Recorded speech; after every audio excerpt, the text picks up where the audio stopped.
Yummy, yummy, yummy, yummy fruit salad. My voice is gone from screaming at the Lions. Let's talk about Lions football. Elbow, forearm, he's going to be down. The result of the play is a touchdown. And the flag that was thrown on this was picked up.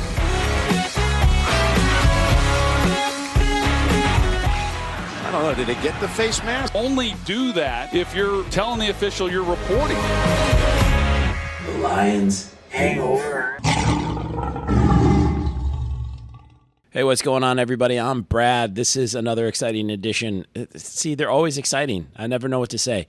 Lions Hangover Podcast. Be sure to follow, subscribe, and please rate 5 stars. I hear everybody else say that it helps their show, so I'm asking you to help my show.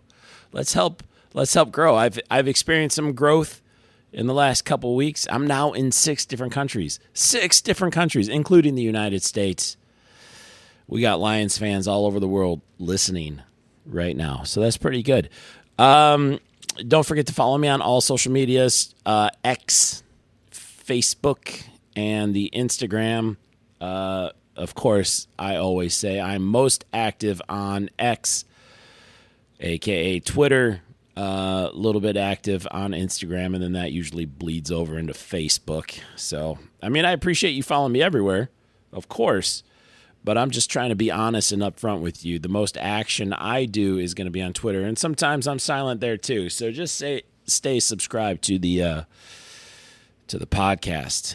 I would say the podcast is where I'm most. But I like to do fun things on X, like do polls and stuff, and I try to interact with people. So, like last week, I did a poll on what grade would you give the Lions' victory last week, A, B, C, or F++, and the majority of the people said a B was the grade for last week. We're going to talk about this week, though. The Lions played the Tampa Bay Buccaneers, and they lost 20-16. I said the Lions would go 13-4 throughout the season.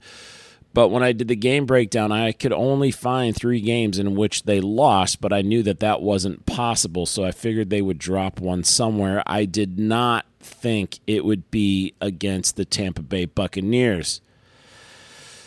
I did not think it would be week 2, no matter who they played. And now Arizona beat the snot out of the Rams today, so we play Arizona next week. So now we're going to have another tough game next week, man. And now I'm feeling a little bit nervous about my 13-4 prediction. Feeling pretty nervous, man. All right. I'm going to list out some stats, though. Some fun little stats. Okay? Let's do this. One team had 83 offensive plays. The other team had 47 offensive plays. Who do you think won? Yeah. One team had 478 net total yards. The other team had 231. Guess who won the game? Yeah. One team had 23 first downs. The other team had only 13. Guess who won? One team was 41% on third down. The other team was 20%. Guess who won the freaking game? Oh, here's the stat that kills me. One team had 19 red zone plays. The other team had only 4 red zone plays. Guess who won the game? Not the team with the most stats. That's right. The Lions could only score 16 stupid points, and the Buccaneers scored 20. Well, I was right on my part. I was thinking the game was going to be 28-17. I didn't post this prediction, but I was thinking the Lions were going to win 28-17. Man, overall, I don't even know. Okay, in the beginning of the game, Terrion Arnold gets called for a pass interference.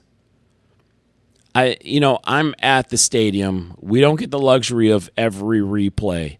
So I'm just going to call it like I saw it happen. from my seats, and the one replay we did get to see, it looked like it looked like both people were fighting for the ball. Terrion Arnold's head was facing the ball, I mean, their hands were equally going back and forth. I didn't see anything where Terrion Arnold obstructed the receiver from catching the ball. And I mean, you could have just as easily called it offensive pass interference, But instead, the refs call Arnold for the pass interference. So I don't think it was. Of course, Aiden Hutchinson had a huge game today. He had 4.5/5 sacks. I've seen different stats. I'll get to the stats in a little bit, like the game stats in a little bit. But, man, he had that fumble early on. He had that sack early on, and it caused the fumble. Of course, Tampa Bay recalls. And then there's the no call on Jameson Williams' pass interference when Goff threw the pick. I'm mixed on this. Goff did not have a good game at all. I have lots of opinions on that. But Goff threw the pick ultimately, but Jameson Williams was interfered with on that play. Where was the pass interference on that call? Right? And then Hutch gets his second sack. God, I wish I could talk today. Hutch gets his second sack in as many drives. Okay? He ends up having, with his sacks today, 4 games in a row with at least a sack. That ties the franchise record.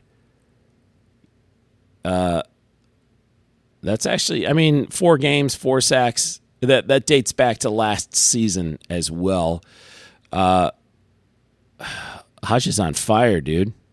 On fire. The whole defensive line I was impressed with today. The entire defensive front. You want to talk about lack of pressure last week? From my eyes, I know they had all these hurries, but I'll tell you what, hurries don't necessarily change the outcome of the game, man. You get 6 or 7 sacks, like, dude, Baker Mayfield, he's going to be sore tomorrow. I mean, they weren't all like terrible hits, but definitely had him, feeling the heat today. That's the kind of pressure I like, is when they actually finish off the play and get a sack. Goff did his best throw of the game was to Jameson Williams. He caught him in stride. Too bad we couldn't get a touchdown out of that play, but that was amazing to see. It was my youngest's first time seeing a regular season game. He was there when he was like 2 and 3 years old for a preseason game, but he's 13 years old, and this was his first official NFL game. He got the little piece of paper, so he's registered as his first NFL game, first game at Ford Field. So he had a good time today, but man, wish Lions. He said he rated this performance a 6 as far as the fun meter goes for him. It would have been an 8 if they won, he said. But I feel like it would have been a 9. If they pulled it out at the end, I think that would have been a 9. It would have been a 10 if it was a playoff game. But I think it would have been a 9. But yeah, that huge bomb to Williams, and then there was a roughing the passer call too. Hutch gets his 3rd sack. Amik Robertson with the blown coverage that led to the Godwin touchdown. Amik Robertson. I don't think he had a great game. Just going to say that. Carlton Davis III, I felt like he had a decent game. Brian Branch had a fantastic game. He had that freaking interception. I loved it. There was that stupid. Oh wait, we can't forget this. I was trying to keep notes at the game because I didn't want to sound like a complete idiot. I don't mind sounding like a half idiot, but I don't want to sound like a complete idiot. Dan Campbell, he must have a wheelbarrow carrying around his ginormous American balls. Faking that punt, that was amazing. Tavaki, Jack Fox, Tavaki, dude, 17-yard play or something like that. It was amazing. What a play. Jack Fox was on his own 5-yard line. How ballsy is that? And, of course, we love it because it worked out. If it didn't work out, I think we would be pissed. But it was early enough to do it as well. You got to think if there was a mistake, you could overcome a mistake early in the game. And then they go for it on fourth down because, they couldn't get a first down in 3 previous tries. So they once again go for it on fourth down, except it's not a fake punt, and they convert it again. But eventually they do end up kicking a field goal on this drive. And here's my problem. Maybe they even punt. No, I think they punted. Here's my problem. Once you fake that punt and go for it again on another fourth down, you need to keep going for it. Otherwise, what's the freaking point of the fake punt before? Like what's the point of going for it on fourth down twice and not a third time? I know the odds would be stacked against you, but just do it. Just go for it. At this point, and you're like at midfield, so it makes even more sense. Honestly, I was rooting for another fake punt because they weren't expecting it the first time. They sure as shit wouldn't be expecting it a second time. What team has ever faked 2 punts on one drive? I don't think any team has ever done that. That would have been amazing. But oh man. I mean, who knows? Maybe that one would have led to a touchdown, But huge balls for Dan Campbell. Huge balls, dude. Brian Branch with that interception. The stupid coaching mistake at the end of the first half. I don't get it. You want to say a high school team wouldn't even make that mistake. I don't think a Pee-wee league would make that mistake. That was horrible, sending the kicking team out there. And then there was a 10-second runoff. So you don't even get to do that, You couldn't spike the clock, nothing. You didn't have any timeouts. That was the dumbest thing I've ever seen. I have no idea what the hell Dan Campbell was thinking or whoever was in charge. I know Dan Campbell said he's taking responsibility for that. He should. He's the coach. The buck stops with him. He needs to absorb all of the blame. But honestly, I don't think he deserves all the blame today. But he does deserve the blame for that. Holy hell. That was stupid. Hutch gets another sack. He had 3 sacks in the first quarter. Not even the first half. I was thinking of that Washington game, his first season, and he had 3 sacks in the first half. Or maybe it was the second half. I think that was the first half, too. So this is going back like 3 years ago now. And he had that against Washington, he had 3 sacks. And it was like, oh, wow, how many sacks is he going to get this game? And then he just sort of disappeared the rest of the game. But overall, he had 3 sacks in the game. Hutch was there the entire game this time. He didn't disappear at all. And the record for sacks in a game is 7. And he got 5. I want to say 5. I thought it was 4.5. And then I saw Tim 20-man. He reported that it was 5. So I'll be looking in a little bit for the official stat line. But potentially 5 sacks in a game. That's amazing, man. And I think, I think they had like 6 or 7 sacks overall, didn't they? Montgomery had the 1 touchdown today on offense. Montgomery and Gibbs both, I feel like they did a hell of a job.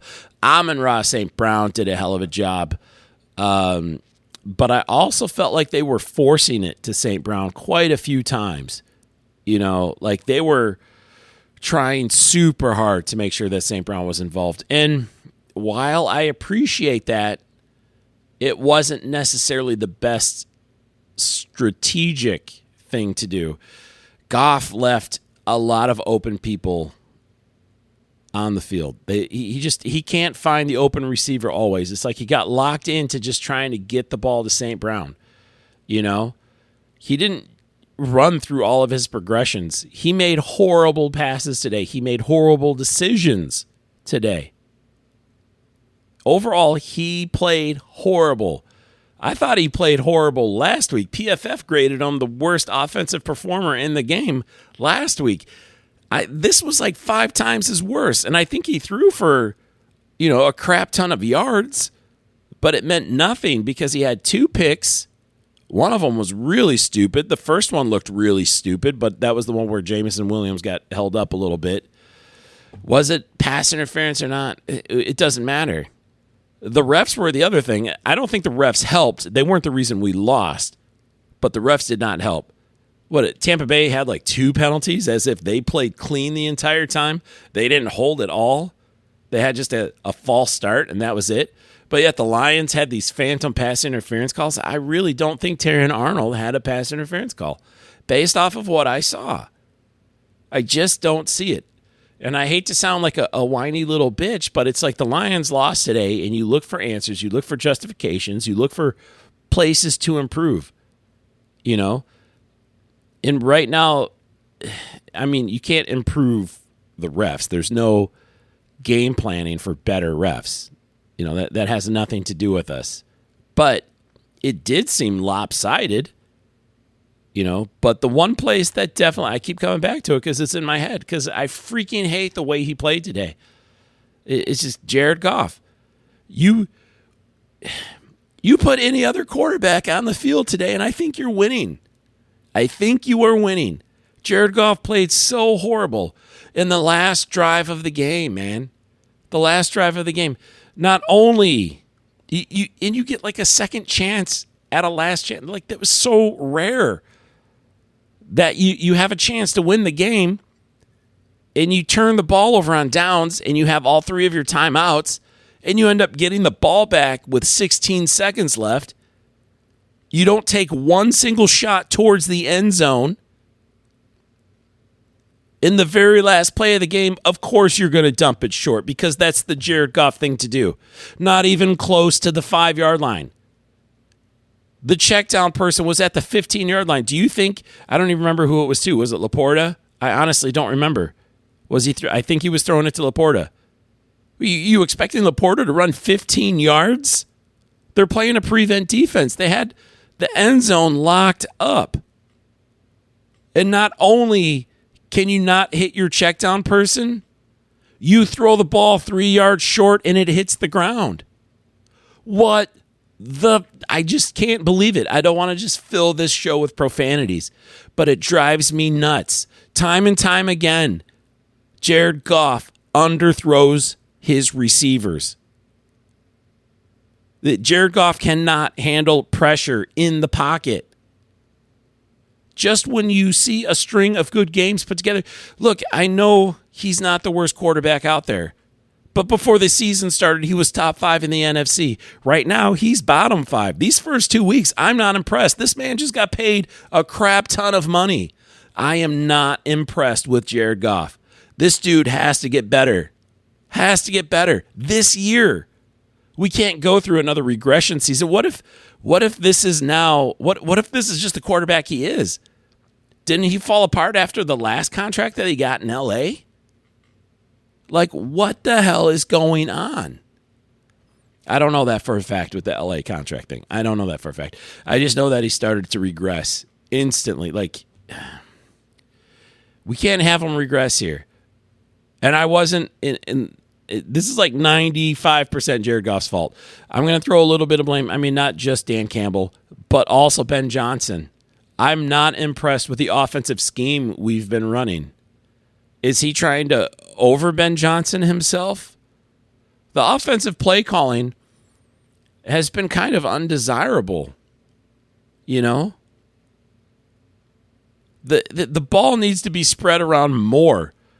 Laporta had, 2 catches today? The dude should get 4 or 5. He doesn't have to be your leading receiver, but he was open several times when you're trying to force the ball into St. Brown's hands, you know? And a lot of those passes weren't great. St. Brown still had 11 catches, but what did he have, like 38 targets or something? It was ridiculous. I think Goff threw the ball like 50 times today. And the last thing I want to mention before we get to the stats, I'm not 100% sure on this. I was trying to do the math in my head, looking at the field. The last punt Jack Fox had, and he kicked it towards the sideline, which was a fantastic kick. I love Jack Fox. He did fantastic today. But correct me if I'm wrong, we punted from the 42-yard line. Their 42-yard line. Am I wrong on this? this would have been a 60-yard field goal attempt. Why didn't we try to kick a field goal? Jake Bates kicked 2 64-yard field goals for the Michigan Panthers and a 63-yarder and like a 58-yarder. This dude was brought in for his leg strength. He is more accurate on the far side of 50 yards than he is on the closer side. And he hit all 3 of his field goals today. Why didn't they go for another field goal? Because at the end of the game, when it mattered most, when we needed a touchdown, had we kicked a field goal at that moment, we would have only needed a field goal to win the game. Am I wrong on this? Would that not have been a 60-yard field goal? I would love for somebody to chime in. I did put it out there on Twitter. I wish I could take callers right now.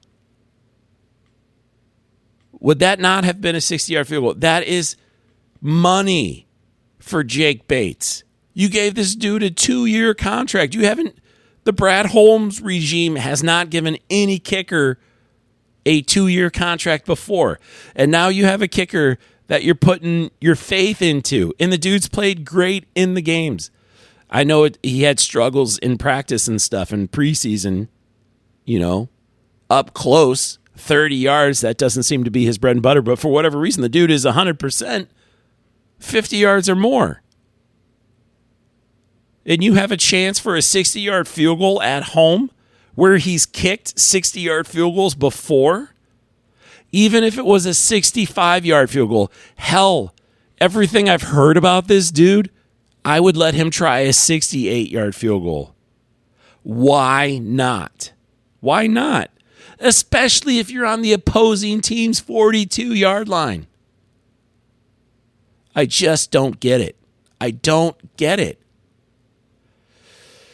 Oh my God. Let's go over some stats.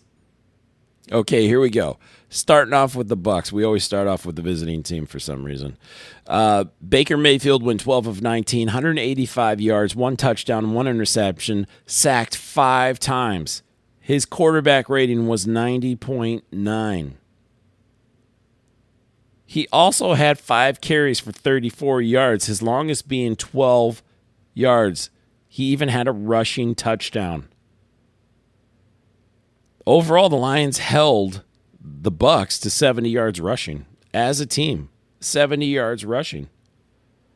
Lions' rush defense looked fantastic. Their defensive front was really impressive. And anything I said against them last week was completely different today. All right. Chris Godwin did whatever he wanted in the first half. 7 catches, 117 yards. Got a little bit better in the second half. But you still cannot give up over 100 yards week after week to a receiver. When are we going to get a shutdown defensive back? It could be Terrion Arnold. I know he's getting called for all these pass interference calls that I don't agree with. But still, our run defense has been good for a long time. We still struggle against the scrambling quarterbacks, but overall, it's been fantastic against running backs. There hasn't, outside of that Carolina game on the frozen turf, there hasn't been running backs that have tore us up. We've been pretty solid. Overall, 185 yards passing, that's not bad. And you have to credit that to at least 5 of those sacks. I really thought he had 6 or 7 sacks. I knew Hutch got in there, but I thought there was 1 or 2 other people that sacked him as well. Baker Mayfield did have 2 fumbles, but Tampa Bay recovered both of those. Defensively, though, man, the Bucs got 3 guys in double-digit tackles and 5 guys with over 8 tackles or more. So, where is it? I want to see. Not a single sack by the Bucs defense. So the offensive line did an okay job. Christian Azian, he had 1 interception for 17 yards, and Zion McCollum, 1 interception for 4 yards. Tampa Bay's defensive backfield was beat up. Was beat up today. I mean, and that shows because, Goff did throw for almost 300 yards or maybe 300 yards. I'll find out in a second. Chase McLaughlin, kicker for the Tampa Bay Bucs. He went 2 for 2. His long was 55 yards. We did make them punt 5 times. The Lions defense did so many things right, Okay, so here it is. Jared Goff, 34 out of 55. He missed almost 20. He missed 21 freaking throws. He missed 21 throws. Oh, my God. Seeing that stat right now just pisses me off. 21 throws. And these aren't, the receiver dropped it, or, it almost went in his hands. No, these are 21 throws that I swear to God were in the dirt or into the hands of a defender. 21 freaking throws. I wouldn't miss 21 freaking throws. Let me throw the ball 55 times. And I have to say, this is something I noticed. This is not my opinion. During warmups, Goff and Hendon Hooker side by side. Side by side. I know these are just warmups. They're just throwing the balls. Hendon Hooker's ball was getting to the receiver a half a second faster. If you go to a Lions game, check this out. If they were synced up for like 5 or 6 throws, Hendon Hooker was throwing the ball harder. It had more zip on it. Goff, he just has no zip on his ball. He always has too much air under it. The dude, I don't know how he's had so much success. I really am unimpressed with him. This is one game. I've never been a huge fan, so this isn't something where I'm just dumping on him today. The one word I always describe Jared Goff as is adequate. He is adequate. Can he win you a Super Bowl? Yes, I believe he can win a Super Bowl. But in the pregame show, remember I talked about Brad Johnson won a Super Bowl for the Bucs. He's not a Hall of Fame quarterback. The worst quarterback with that reputation, Trent Dilfer, won a Super Bowl with the Ravens. If those two bums can win a Super Bowl, Jared Goff is more than capable. Jared Goff is miles better than both of those guys. Miles better. So yes, Jared Goff can win a Super Bowl. But Jared Goff, with a 10-point deficit, with 5 minutes left, I don't trust him to win the game for us. I'll say that. Let's get to the good part. Jack Fox 1 for 1 with 17 yards. Quarterback rating 118. 118 for Jack Fox. 1 throw, 100% completion. I don't know if I said it, but Jared Goff, 61.7 quarterback rating. Intercepted 2 times. His average throw, 5.6 yards. Who are you throwing to? 5 yards away from the line of scrimmage? Are you freaking serious? God, everything about these stats are just pissing me off, man. Jahmyr Gibbs, he's the man. 13 carries, 84 yards. 6.5 yards per carry. That, to me, give Gibbs the ball more because he's doing better than your passing game is. On average, he's doing better than your passing game. Give Gibbs the ball. David Montgomery, 11 carries, 35 yards, 1 touchdown. Montgomery had a quieter day than I thought he would, but it's still a powerful day. He still had moments of just amazingness. Him and Gibbs both, man, they know how to run. Jamison Williams with the reverse, 1 carry, 15 yards. Freaking love his speed. Jared Goff, 2 carries for 5 yards. He almost scrambled a little bit more. Amon-Ra St. Brown with the big day. Big gay. 11 receptions, 119 yards, no touchdowns. Jamison Williams, 5 catches, 79 yards. That's right about where I thought Jamison would be today. I thought he'd have a touchdown. Hell, I thought at least somebody would have a touchdown. Nobody had a reception touchdown. Jamison Williams with that big 50-yard pass, though. That was amazing. I love seeing that. David Montgomery had 4 catches for 35 yards. So what? That puts him at 70 yards total. I can't believe Montgomery had more catches. Oh, no, he didn't. Jahmyr Gibbs had another 7 catches for 22 yards. So that puts him over 100 yards of total offense today. Jahmyr Gibbs, what a beast. Sione Vaki with that 1 catch, the fake punt, 17 yards. Laporta, 2 catches, 13 yards. Man. Tim Patrick, I was impressed with him today too. He did have that 1 catch on the sideline. It wasn't called a catch because he was just out of bounds, but he did make the catch.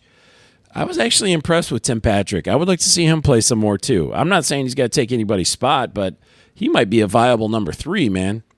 He might be a viable number 3. Khalif Raymond has that honor right now. He caught the ball 3 times for 27 yards. Tom Kennedy, 0.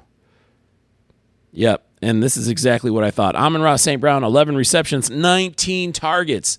19 targets. He didn't drop the ball 8 times, I'll tell you that. He did not drop the ball 8 times. Alex Anzalone went out with concussion. I hope he's going to be okay. But in his absence, I thought Jack Campbell stepped it up. He had 6 tackles today, 4 solo. Aiden Hutchinson, okay, officially 4.5 sacks. 4.5 sacks, officially 4.5. Levi Onwuzurike got the other half. When I saw it live, I thought he should get half credit.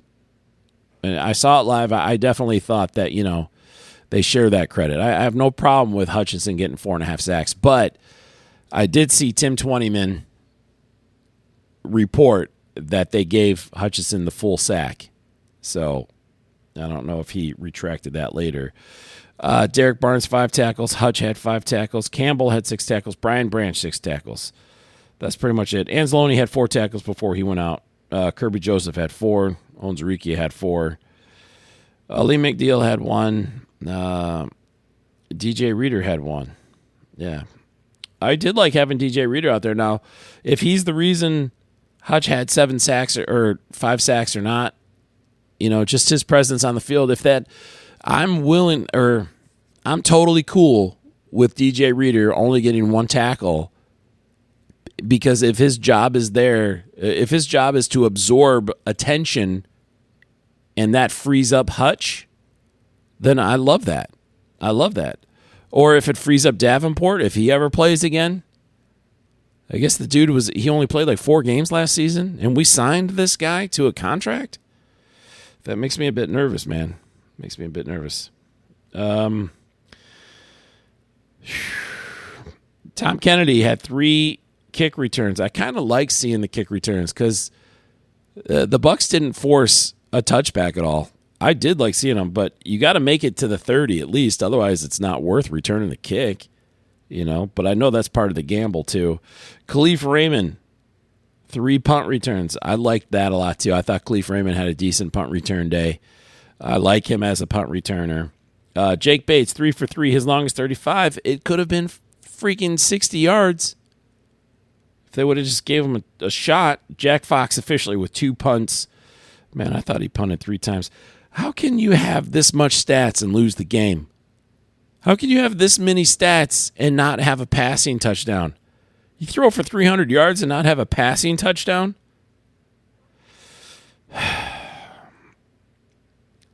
The only person that needs to... Well, I don't want to say the only person.